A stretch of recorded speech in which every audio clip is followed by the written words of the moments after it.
Good afternoon. Hello. Hi. So, Alyssa, Sarah, thank you so much for joining me. Full disclosure, Alyssa's my cousin. It's one of the most amazing parts of my job right now is that I get to sneak into the labor room sometimes of people that I love and witness birth, which is absolutely incredible and amazing. And I just feel so lucky and blessed when I get to be a part of that in general.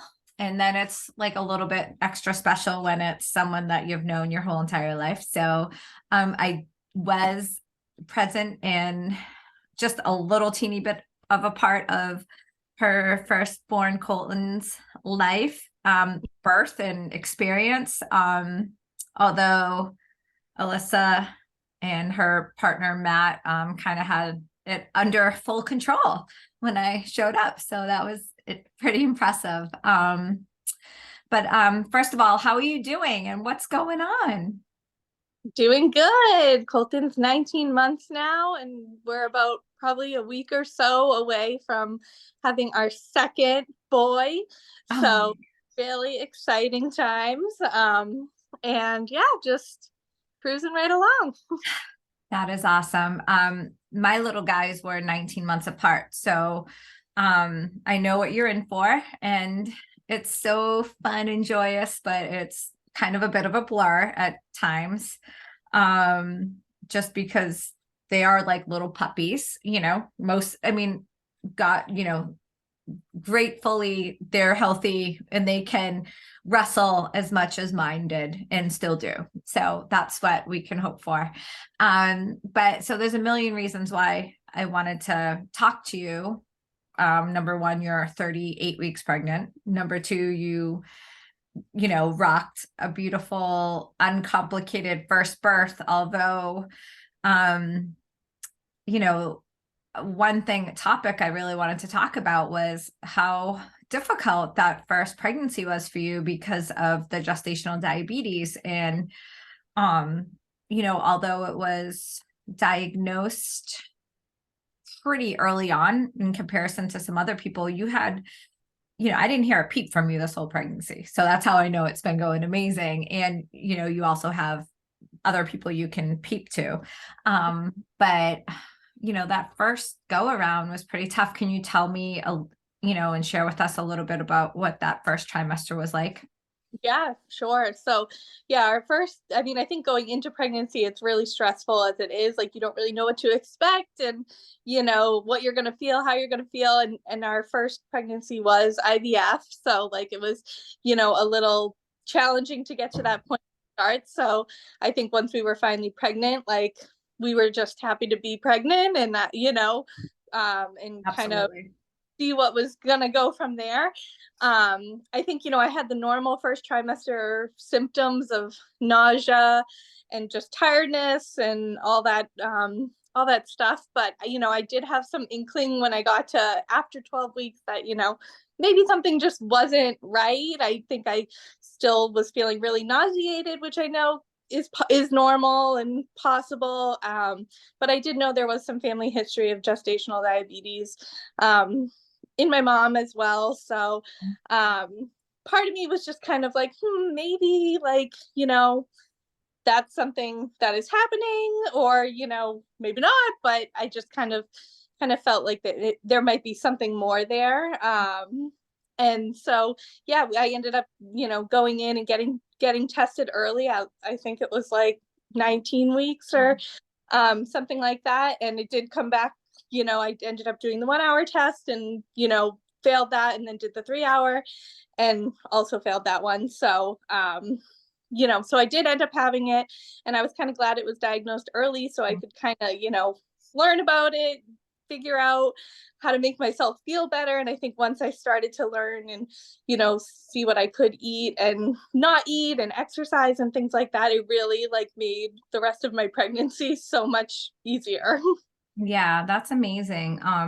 It's really interesting. First degree relative, like your mom having diabetes and IVF pregnancy, there's lots of times in many practices, you would have been screened at like the first or the second visit. So not that that's like a big miss, because we did catch it, but you really, like, I'm telling you, I remember like you couldn't sleep. Like you had extreme nausea, you felt hungry all the time. And this was a girl that, you know, you're looking beautifully like the goddess you are right now, but you were like this big. And it was just, it was really hard for you. And it was hard for Matt, and it was hard for everyone because, you know, again, even though quote unquote, it was early diagnosis, 19 weeks is like half of a pregnancy. So, just want to bring that awareness to anyone who's, you know, going to be watching this, that if you, there is a whole criteria, and I will link that on when to get an early test. And an early test is legitimately about 14 weeks. So, and I'm pretty sure they tested you around that time, the second go around. But, you know, in lieu of that, you know, I'm just grateful. I remember I really pushed to make sure that they did that test, because I remember you were in my living room and I was like, this is just really looks and smells like diabetes to me. Like the crash of that blood sugar, it's like a real thing. Like, do you remember those nights where you couldn't sleep? And can you just like be a little more explicit about how that felt? Yeah, sure. So I think, I'm sorry. You're good. Yeah, no, I think I just remember being awake in the night and having to eat constantly, and like, you know, not just like a little snack, like I would be eating like bowls of cereal, or, you know, just things that like I also wasn't aware that like were carbs or sugar, or, you know, things that weren't helping me in the long run. Yeah. So I like just like waking up feeling that way after, you know, knowing I've been eating throughout the day and snacking and doing all the things you're supposed to do to like keep up with it. I was like, this just seems a little weird that, you know, I feel like I haven't eaten all day or something like that. So, Yeah. you know, having to learn more about the foods that I was eating and not eating, and kind of, you know, how it affects you. Because I think, you know, everyone has a little bit of different leeway in terms of like what works and what doesn't, and how their body responds. So I think like learning all that stuff and what snacks worked and what didn't, and, you know, making sure I was eating enough protein and things like that definitely helped once That's I awesome. could figure that out. And I did end up going on insulin, you know, before, you know, in the evening before bed. But I was able to manage the rest throughout the day without insulin. Yeah, I know a lot of the women that we care for and that I see now in mostly the triage, since I'm working more as a hospitalist, but they're just so scared of insulin. They think it's crazy. They can't believe like they've never had diabetes or even thought of the word, and now they're on insulin and it blows their mind. And it doesn't discriminate, because I've had so many women who, you know, they bring their logs in, they write down what they're eating, they do that afternoon and that evening after bed walk, they're doing everything right. And sometimes their body is just like, yeah, no, the pancreas isn't going to cooperate. The insulin, it's just, there's resistance. And there is insulin resistance in every single pregnant person to begin with, but if you're more susceptible to it, but how could you think guide them on the resistance it is to you know, start the insulin, and to, you know, really track and to take the motivation and the time to pay attention to your food and do the walking and all that, because it actually makes you feel better. Like, would you encourage that? Yeah. I was kind of surprised when I would go for visits and they would say like a lot of people like really, they were like impressed that like, you know, all of my numbers would be within normal range. And like, so I was surprised to know that like it seems like a lot of women are, you know, may not be as strict with their diet or insulin or things like that. But you know, for me it was like super important because, you know, I wanted to make sure I was healthy. I wanted to make sure the baby was healthy. So I was kind of willing to do whatever it takes to feel better and make sure that, you know, I was on the right track, and, you know, hopefully lead to a good, easy labor and delivery, which, you know, I feel like I had. So whether it contributed or not, I don't know. But, you Well, know, I think you deserved it. You know, so how old are you, Alyssa? I am now 32. Okay. And so Mhm. you and Matt have been together forever and a day, and you've really, loved each other for many years. And um, you know, how long ago was when you decided that you wanted to start to have a family?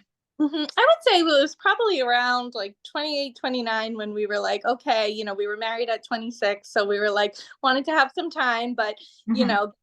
got settled, established, and, decided it was, time to start the next chapter. And then obviously, it took us a little bit of extra time to get there. But, I Like, I think know, it's really sometimes difficult to talk about, and sometimes those feelings and the sadness and the grief and the, just feeling, and I'm not putting words in your mouth, but I know that, like, hey, what the heck? Like, why can't I do this? Like, how did that feel? And like, what helped you, like, kind of just stay positive and moving forward, other than, being able to talk to Matt and things like that? But did you ever feel a little like helpless with, like, the fact that it wasn't easy to get pregnant? for sure. I mean, I think like experiencing like infertility is like super eye opening. And, everyone around you is kind of getting pregnant or having kids and whatever. And it just kind of puts you in a tough place, like just thinking, like, oh, like I want that, but it's not happening for me. Or like, and then, within your marriage too, it can be hard just to, navigate that together and, not get discouraged and to remain hopeful and stuff. I think, being pregnant and going through that, it's like it's a long process, and it stays with you. And I think we learned a ton through that about each other and just in general, like, and how to be more empathetic for people when they Yeah. are dealing with that stuff. So we always try to be a sounding board for people, like, and kind of just educate where we can. I mean, we're not medical professionals by any means, but I feel like we learned a lot. And just telling people, like, you don't realize that at 25, 26, you're in better shape than you are when you're 30. You think you have more time, but you know Yeah, it's really interesting now that, so many women are waiting to get their careers off the ground, or, they just haven't found the right partner, and, or whatever it is, just times have changed, obviously, since when our parents were older, that's for sure. And I have actually told, some people that I love, like, hey, if you can afford it, like, save your eggs. When you're like 28 to 30. However, with that said, I have seen, on the flip side, 45-year-olds and my sister at 44, like, having her baby spontaneously with, luckily, well, luckily or not luckily, but, genetically, yeah. whatever we consider perfect child. And so, but I'm just really proud of, how you handled all that stress. And, because human nature, right? You feel like we start to get that victim mentality sometimes.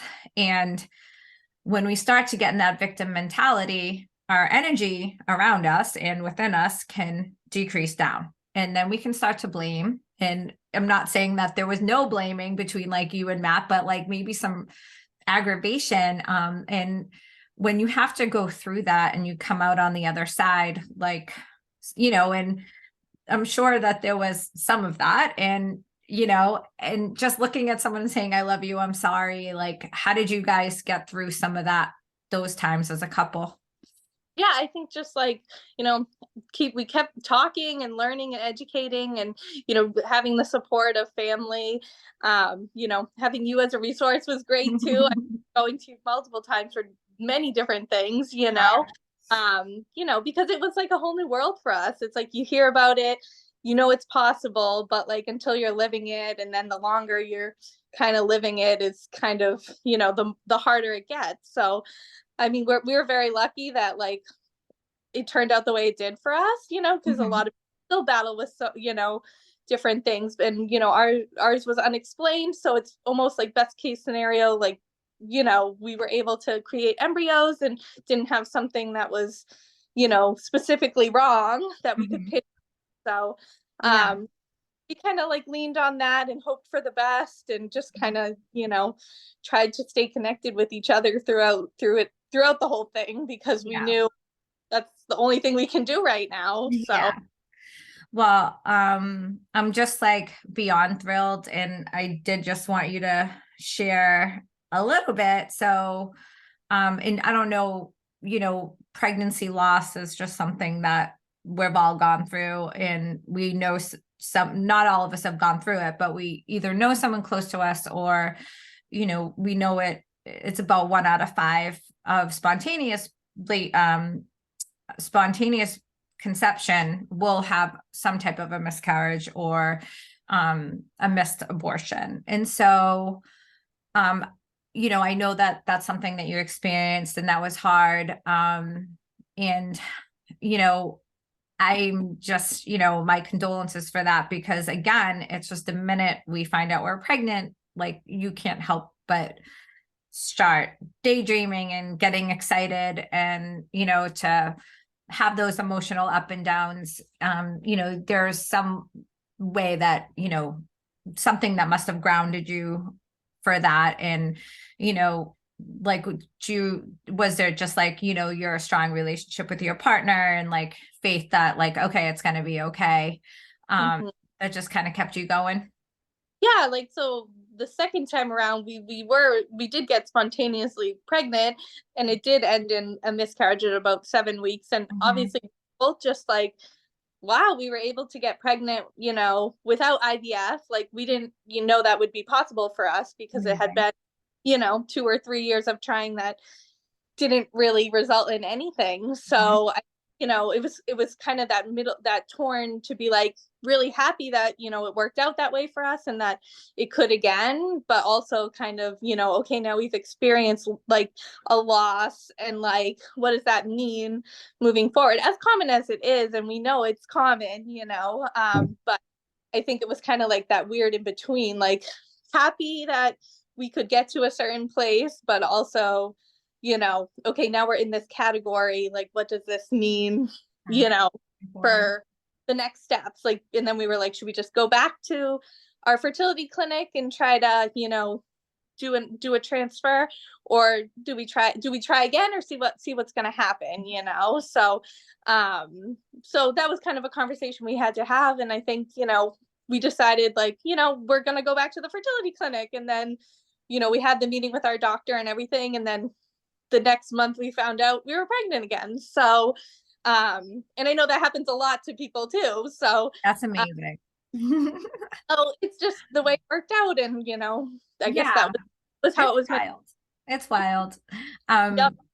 So first of all, that's awesome. And I just wanted to shout it out there to anyone that may need to hear this, that um, I have seen many women have IVF and then, or have polycystic ovary syndrome, and, we're told they could never get pregnant, and then they get off their birth control, and that month they actually ovulate and boom, they're pregnant.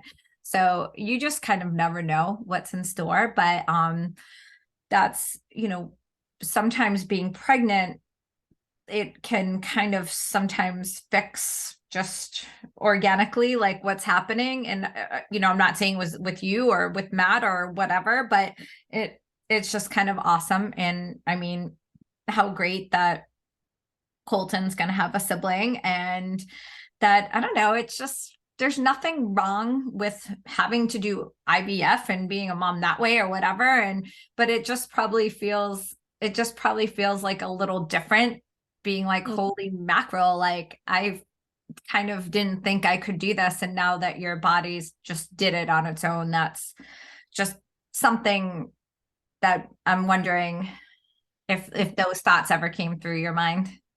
definitely. And I think this whole pregnancy has been just so different compared to the first. I mean, obviously the first time being pregnant, so many unknowns as it is, but I think like not having to take like hormone injections at the beginning, like I didn't have any morning sickness at all. Like, I mean, I do still have gestational diabetes, but it's very mild. Like, I am still on insulin, but like barely. I'm on like 4 units, and last time I was on like 28 units. So That's like amazing.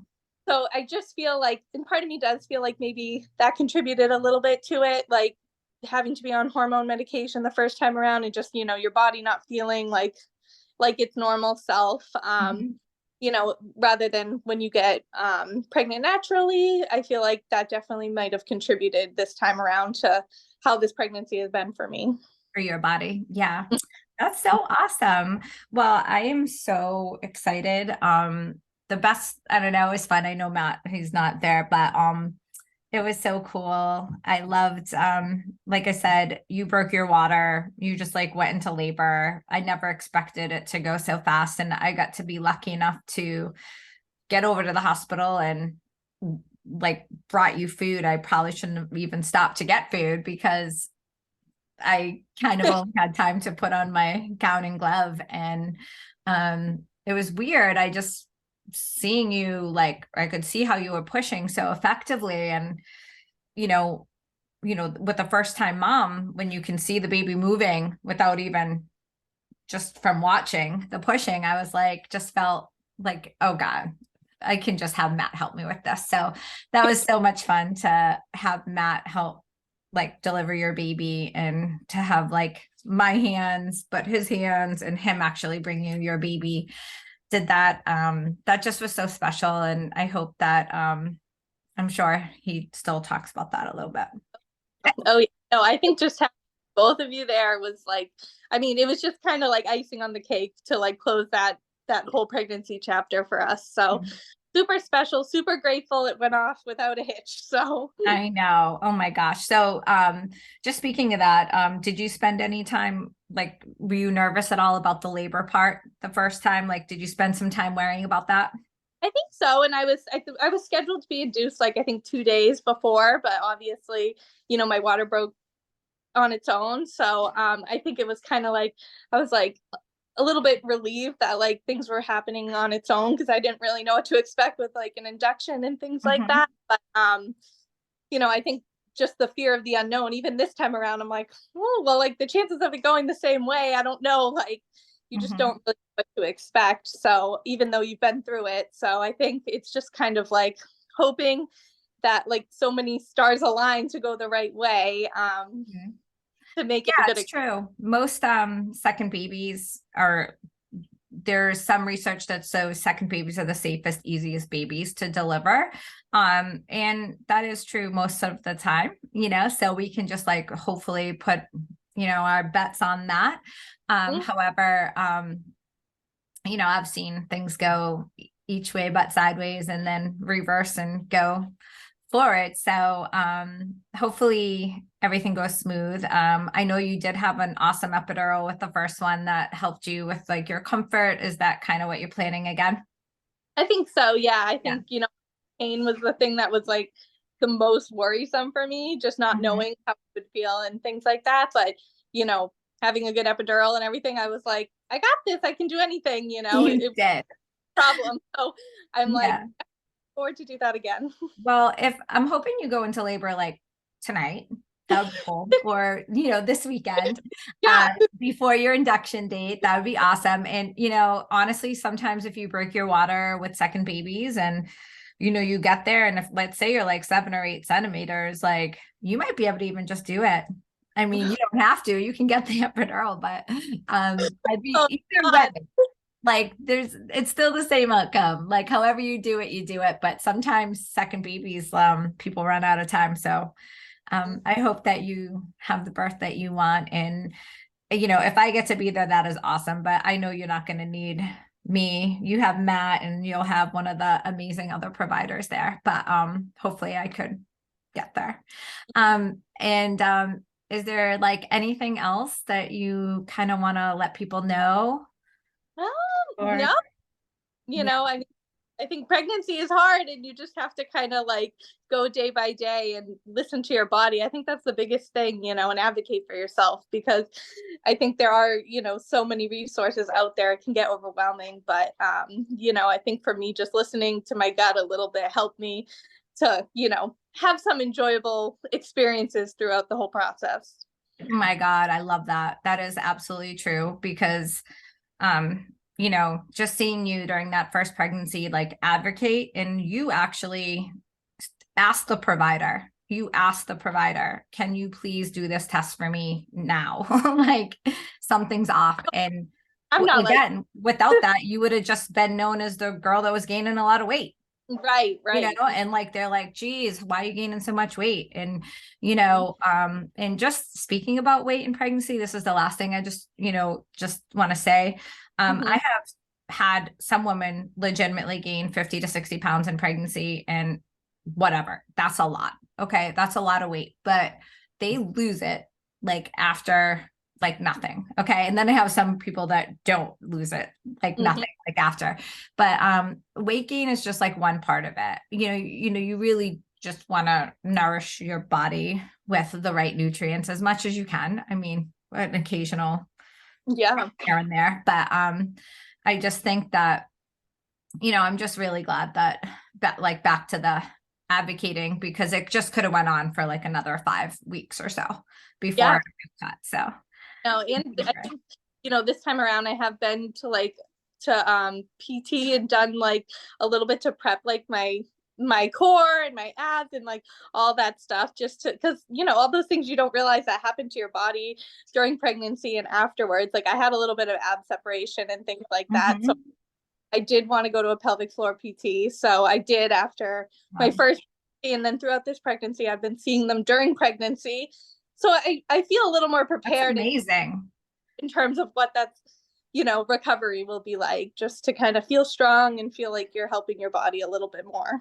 I love that. And at least you know that like you are already in with the physical therapist. And, you know, I love that. And I often, you know, refer people to chiropractic, acupuncture.